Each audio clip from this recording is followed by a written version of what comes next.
Bismillahirrahmanirrahim. Assalamualaikum warahmatullahi wabarakatuh.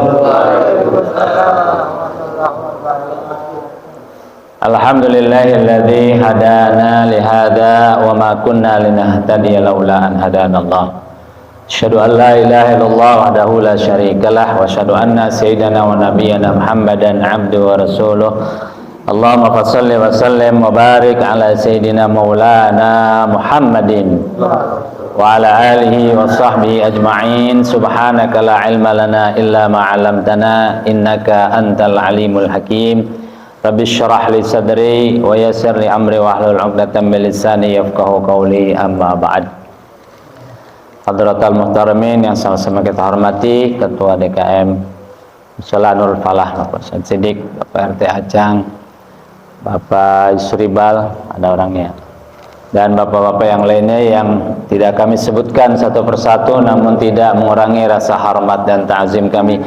Puji syukur kita panjatkan pada Allah SWT. Alhamdulillah di pagi hari ini kita kembali dapat melakukan salah satu kewajiban kita, yaitu salat subuh berjamaah. Kemudian kita lanjutkan dengan kajian Jumat pagi. Mudah-mudahan apa yang kita lakukan mendapatkan keberkahan dari Allah Subhanahu wa taala, mendapatkan ilmu yang bermanfaat dan dapat kita amalkan dalam kehidupan sehari-hari. Amin ya rabbal alamin. Salawat dan salam semoga tercurah pada junjungan Nabi Muhammad sallallahu alaihi wasallam, pada keluarga, para sahabat. Mudah-mudahan kita termasuk umatnya selalu istiqomah menjalankan perintah dan menjauhi larangannya. Jamaah sekalian, di kesempatan yang lalu kita membahas tentang sholat ya di kitab Fathul Mu'in ya. Sekarang kita bahas tentang toharoh di kitab Fathul Qorib.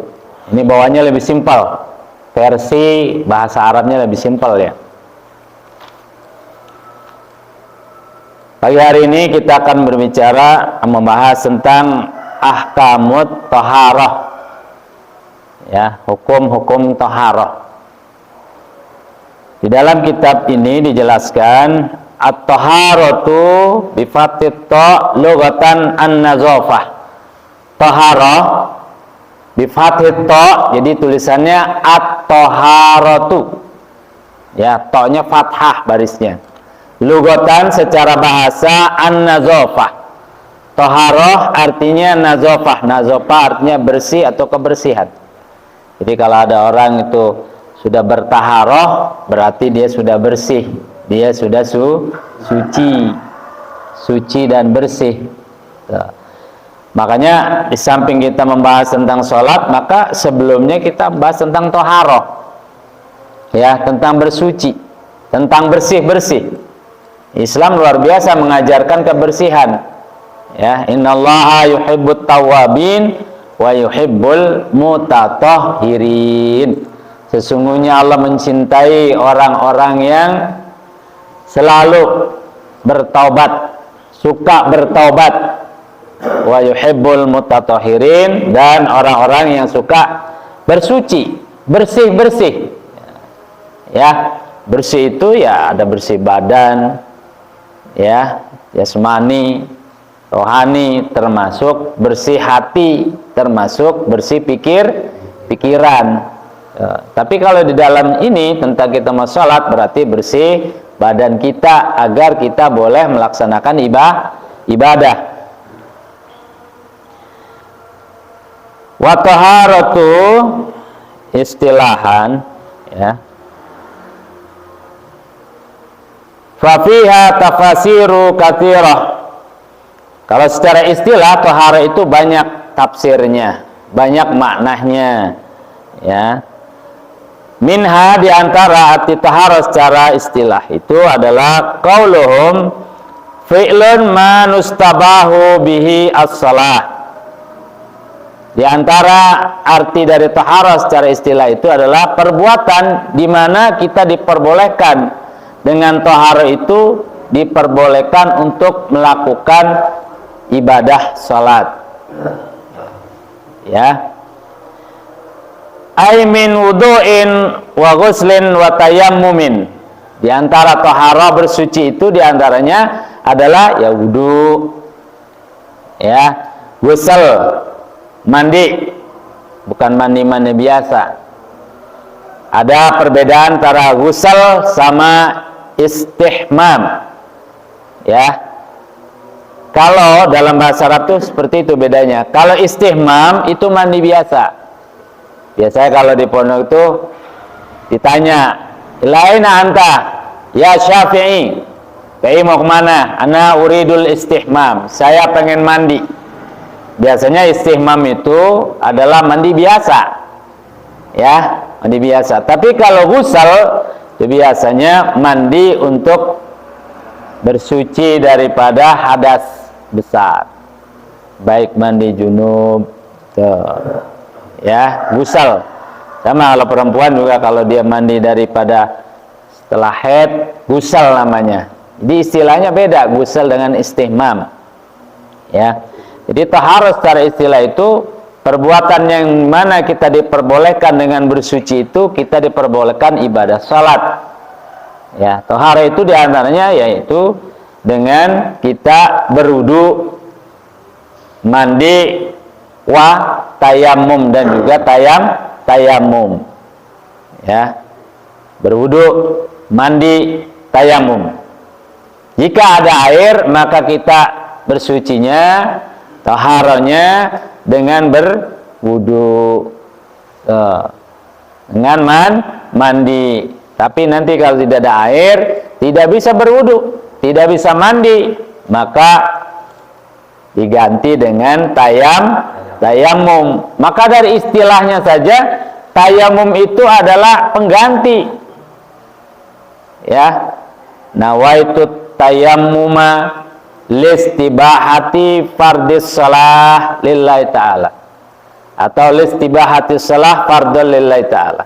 Jadi tayamum itu adalah aku niat tayamum untuk membolehkan melakukan salat fardu karena Allah Ta'ala. Jadi pengganti, tayamum itu pengganti. Maka tayamum dengan wudu itu beda. Ya. Kalau kita wudu, boleh kita melakukan beberapa sholat wajib. Misalnya, ya, kita sholat zuhur, sebelum sholat zuhur kita wudu, ya, punya wudu.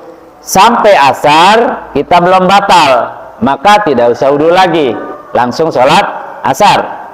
Kita sholat maghrib, sebelum maghrib kita wudu, kemudian kita sholat maghrib. Setelah sholat maghrib kita ngaji, kita zikir, kita tahlil, gitu ya. Masuk isya. Nah isya karena belum batal maka lanjut saja tanpa wudu lagi. Ada juga yang matang gini, oh itu kan tadi habis maghrib makan, minum, batal tuh wudunya, gitu ya. Ya, padahal orang yang sudah wudu kalau dia makan, dia minum tidak membatalkan wudu, tidak membatalkan. Ya, kecuali dia makan, dia minum sambil buang angin, batal baru. Ya. Jadi kalau habis maghrib, kita habis ngaji sambil nungguin isya ngopi, makan nasi dulu. Habis makan azan isya, nggak usah kita wudu kalau belum batal. Ya, cukup kumur saja, udah cukup tuh. Ya. Tapi kalau misalnya yang namanya tayamum itu setiap waktu itu satu kali tayamum. Tuh. Jadi misalnya mau sholat maghrib karena nggak ada air atau karena sakit yang nggak boleh terkena air, maka tayamum. Gitu. Bisa tayamum sholat maghrib. Tuh. Nanti masuk isya, ya nggak ada air atau sakit yang nggak boleh terkena air, maka begitu masuk isya dia harus tayamum lagi. Jadi tayamum itu hanya buat satu waktu sholat fardu. Kalau sholat sunnah boleh, ya satu tayamum. Ya misalnya Ramadan, kita sholat isya, sebelum isya kita tayamum, kemudian sholat isya, habis sholat isya kita sholat terawih, habis terawih sholat witir. Nah itu satu tayamum boleh, gitu. Ini paham ya? Nah kalau berbicara masalah taharah, pasti berbicara masalah air, ya. Karena tadi kan, kalau kita wudhu, kita mandi pasti dengan air. Kalau tayamum pasti dengan debu. Ini penting. Kenapa? Karena kita pasti akan melaksanakan perjalanan jauh, terutama bagi yang pengen pergi umroh, pergi haji. Di pesawat nggak ada, nggak boleh kita wudhu, nggak boleh. Kalau di pesawat itu ada 400 orang, semuanya wudhu bareng-bareng, itu pesawat penuh dengan air, banjir itu pesawat, ya. Gitu. Jadi di pesawat itu cukup dengan tayamum, ya.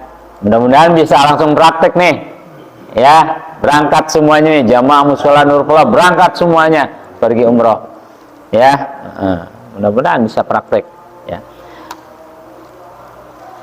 Nah, sekarang kita berbicara tentang air. Al-miyahul lati yajuzu at-tathiru biha sab'u miyahin. Air yang dapat digunakan untuk bersuci itu ada sab'u miyahin, ada 7 macam air. Ya, jadi kita kenal macam-macam air. Air yang dapat digunakan untuk bersuci. Ya. Yang pertama, ma'us sama ay an-nazil minha wa huwa al-matar. Yang pertama, air yang boleh digunakan untuk bersuci adalah ma'us sama, air yang turun dari langit, ay an-nazil biha, yang turun dari langit. Apa itu? Air hujan. Jadi boleh nggak kita berwudu dengan air hujan? Boleh. Bersuci dengan air hujan boleh. Tuh. Ya, air hujan itu boleh untuk bersuci. Cuman hati-hati juga kalau kita bersuci dengan air hujan, mau wudu, hati-hati, ya. Airnya turun dari genteng. Biasanya kalau baru air hujan turun, takutnya di gentengnya itu atau di atap rumah kita itu ada kotoran kucing atau apa. Nah, itu hati-hati, ya. Nah, kita perhatikan juga itu, jangan sampai nanti ya baunya, kotorannya itu menjinajis malah, ya. Jadi air yang turun dari langit, yaitu air hujan, boleh digunakan untuk bersuci atau toharoh, ya. Yang kedua, wa ma'ul bahri ay al-milh. Yang kedua yang boleh digunakan, air yang boleh digunakan untuk bersuci itu adalah ma'ul bahri, air laut. Tuh. Jadi air laut boleh, ya. Mungkin pada zaman-zaman kakek nenek kita dulu itu kalau pergi umroh, pergi haji kan naik kapal laut, ya. Ya, 40 hari perjalanan pergi, 40 hari di sana, 40 hari perjalanan pulang. Maka kalau orang dulu pergi haji itu perasaan lama, ya, pulangnya lama, ya. Ya iya, perjalanannya 40 hari. Di Mekah, Madinah 40 hari. Ibadah hajinya 40 hari. Perjalanan pulang 40 hari. 4 kali 3 120 hari. Lah sekarang perasaan si Ano baru berangkat udah pulang lagi. Sama kayak umroh, apalagi umroh kan cuma 9 hari. 9 hari itu kan cuman katanya 9 hari, padahal di sana cuman 7 hari. 3 hari di Madinah, 4 hari di Mekah. 1 hari perjalanan pergi, 1 hari perjalanan pulang. Itu 9 hari. Perasaan Pak Sidik DKM baru berangkat udah pulang lagi. Ya, cepat. Ya. Nah, haji juga bisa cepat, cuman 24 hari. Itu namanya haji furoda atau haji khusus. Berangkatnya belakangan, pulangnya duluan. Cuman harganya beda. Bisa 1 orang 300 juta. Ya. Jadi air laut itu kan asin, ya. Ya. itu boleh kita gunakan untuk bersuci. Cuman kalau dengan air laut nggak usah kumur-kumur, Pi. Iya, kumur-kumur ya. Iya. Nggak usah kumur-kumur, nggak usah ya, istinsyaq nggak usah. Asin ya. Ya. Yang pokoknya aja. Jadi yang kedua adalah air laut ya. Kemudian yang ketiga, wa ma'un nahri ya. Adalah yang ketiga, air yang boleh digunakan untuk bersuci adalah air sungai. Nih. Tapi lihat dulu air sungainya yang bagaimana.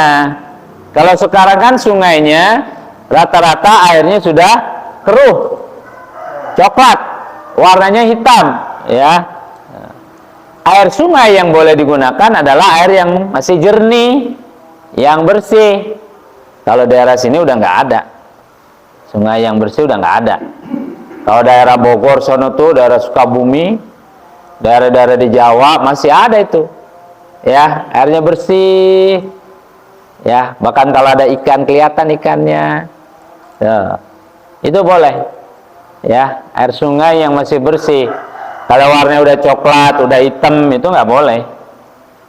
Boleh itu ya. Kemudian yang selanjutnya adalah ma'ul bi'ri ya, air sumur ya. Kalau sekarang mah bukan air sumur namanya ya, udah air ledeng, air jet pump ya. Sekarang udah pakai jet pump ya. Itu air sumur ya, boleh digunakan. Padahal mah kalau kita lihat air sumur yang zaman dulu pakai digali di lubang seperti itu lebih bagus tuh, lebih jernih ya, lebih sehat kelihatannya. Nah, sekarang udah nggak ada. Kenapa? Karena lahannya udah sempit. Sekarang rumahnya tinggal sudah pada makmur, rumah sama sumur, sumurnya juga kecil banget ya, udah pakai jet pump semua. Jadi air sumur itu boleh digunakan untuk bersuci ya. Kemudian yang selanjutnya adalah wa ma'ul aini ya, air mata air ya. Kalau bahasa kita tuh entuk ya, entuk biasanya itu ya. Biasanya kan kalau di empang itu ada entuk, keluar mata air tuh. Nah, ketika keluar mata air itu airnya bersih kan ya, bening banget gitu ya. Itu di Bulak Timur kayaknya masih ada itu ya. Masih ada ya, air mata air. Sekarang mah udah jarang, kalau sekitar kita ini udah jarang nih, karena udah bangunan semua ya. Jadi air mata air yang keluar itu boleh digunakan untuk bersuci. Kemudian selanjutnya adalah ma'us salji ya, air es. Ma'us salji itu air es ya, boleh digunakan untuk bersuci ya. Cuman kita rumahnya jarang kita gunakan air es ya, jarang. Atau juga dikenal dengan air salju, karena di Indonesia nggak ada salju ya. Kalau kita di luar negeri mah boleh wudu dengan air salju, air es dingin itu ya, dingin. Nah, itu boleh kita gunakan air es atau air salju ya. Kemudian yang selanjutnya adalah ma'ul barad ya. Yang boleh digunakan adalah air embun ya. Air embun itu boleh digunakan untuk bersuci. Cuman kembali lagi sekarang sudah jarang adanya yang namanya air embun ya. Di mana kita nyari air embun? Udah nggak ada, susah. Sawah juga udah pada kering sawahnya ya, jarang embun itu. Kalau dulu kan mana-mana kita ada sawah, pohonan juga hijau-hijau ya. Sekarang udah jarang itu ya. Tapi kalau secara hukum air embun itu boleh digunakan untuk bersuci ya. Ya, jadi ada berapa tadi? Ada tuh 7. Pertama air hujan, yang kedua air laut, yang ketiga air sungai, yang keempat air sumur, yang kelima air mata air, yang keenam air es atau air salju, yang ketujuh air embun. Itu macam-macamnya. Oh iya, berarti ada 7 macam itu, boleh kita gunakan. Cuman memang secara umum kita menggunakannya adalah air sumur atau air jet pump kita, itu rata-rata seperti itu. Jarang yang kita gunakan air hujan, itu jarang banget, jarang kita gunakan. Nah, jadi kita tahu itu ya, macam-macam air yang boleh digunakan untuk bersuci. Kemudian selanjutnya ya, di dalam keterangan ini adalah ada dijelaskan summa al-miyahu ala arba'ati aqsamin. Kemudian air itu terdiri dari 4 macam. Terdiri dari 4 macam. Ahaduha tahirun mutahhirun ghairu makruhin isti'maluhu wa huwa al-ma'ul mutlaq. Ya.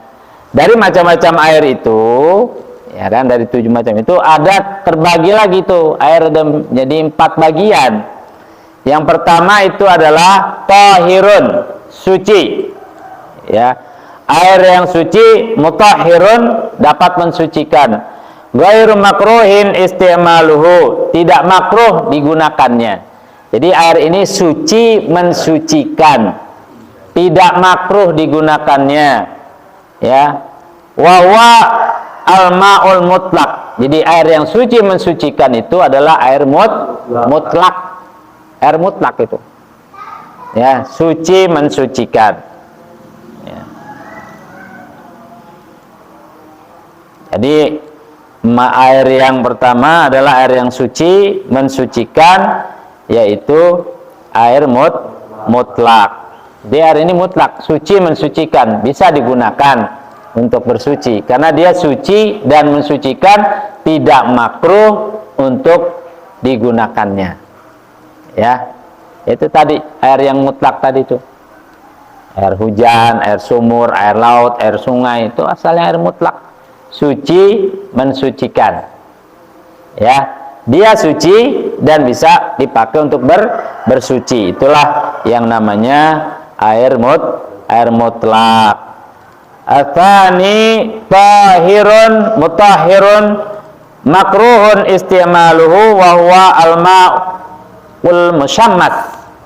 Yang kedua, suci mensucikan tapi makruh digunakannya.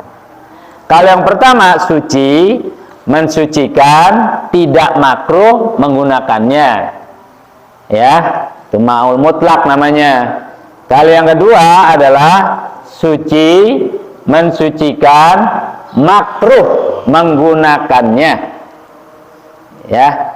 Jadi ada yang suci mensucikan, tidak makruh menggunakannya. Yang kedua, suci mensucikan tapi makruh menggunakan air itu untuk bersuci, makruh. Yaitulah yang disebut dengan ma'ul musyammas. Air yang musyammas. Musyammas itu apa?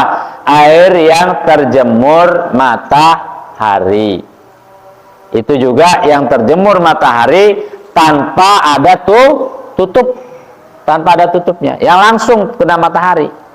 Makanya kita kalau punya torennya ada tutupnya. Hal itu nggak apa-apa. Makanya kalau kita punya toren nggak ada tutupnya, itu bisa terjadi namanya airnya air musyammas, air yang langsung terjemur matahari. Makruhun isti'maluhu, maka menggunakan air yang musyammas, air yang terjemur matahari, langsung terkena matahari, itu digunakannya adalah makruh. Makruh itu apa? Makruh itu dibenci. Ya. tidak disukai kalau pakai air itu. Ya, makanya kita alhamdulillah rata-rata sudah punya torennya tertutup rapat. Kalau tidak tertutup, maka dia menjadi air musyammas, air yang terjemur terik matahari, ya, tidak ada tutupnya. Itu adalah makruhun isti'maluhu, ya, makruh untuk digunakannya, ya.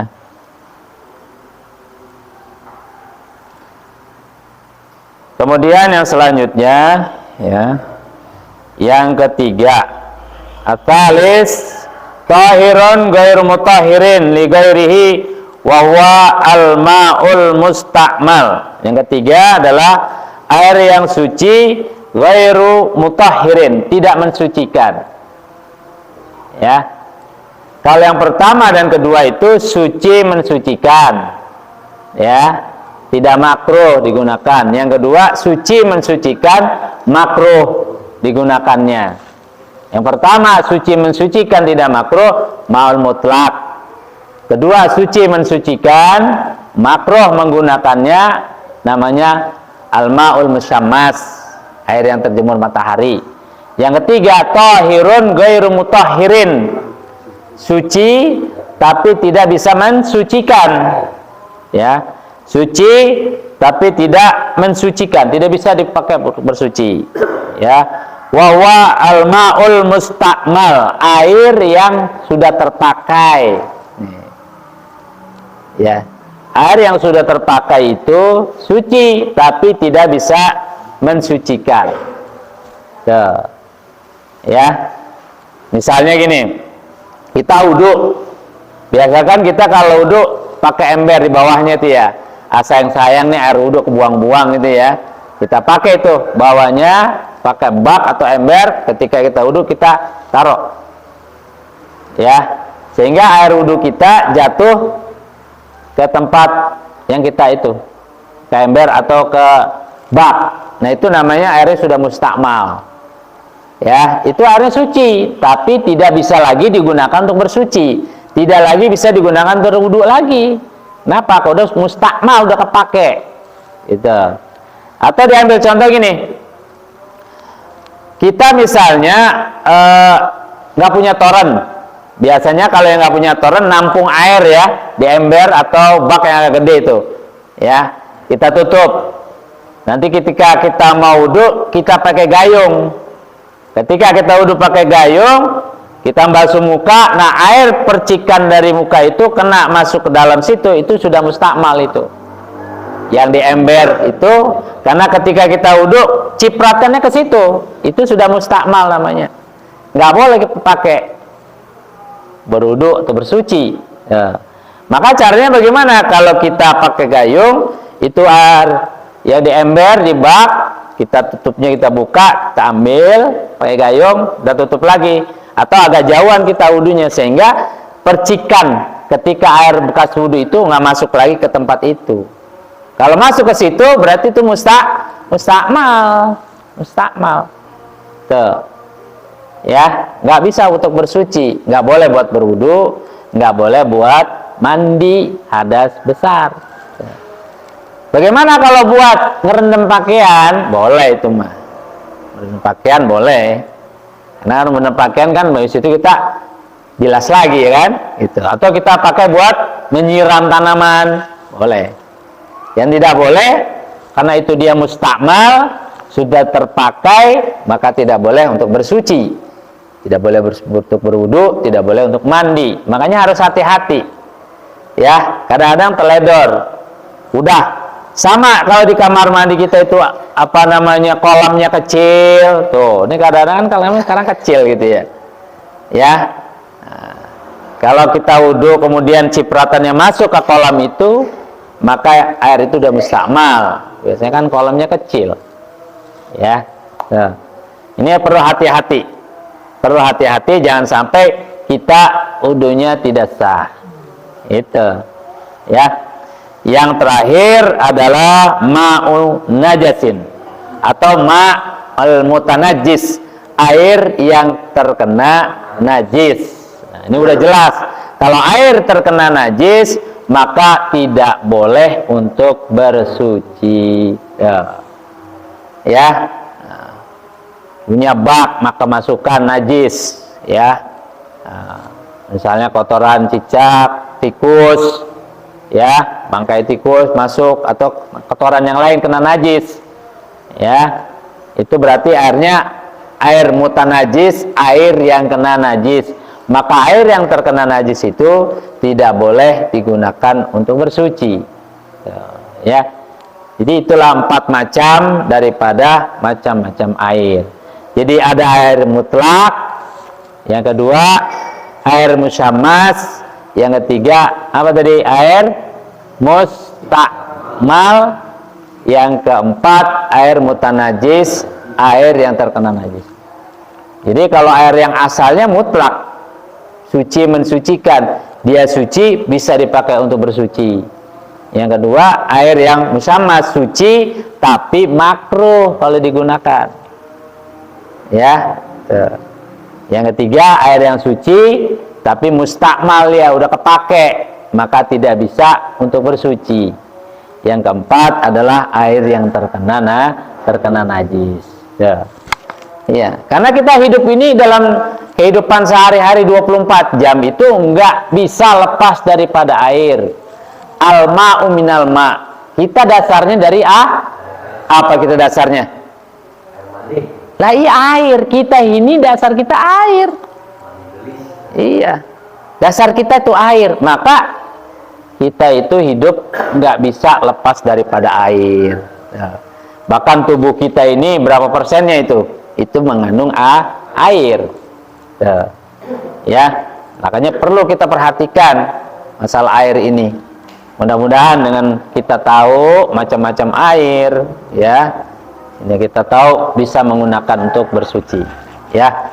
Silakan, mungkin ada yang perlu ditanyakan biar lebih jelas lagi masalah air, ya. Ada mungkin, silakan.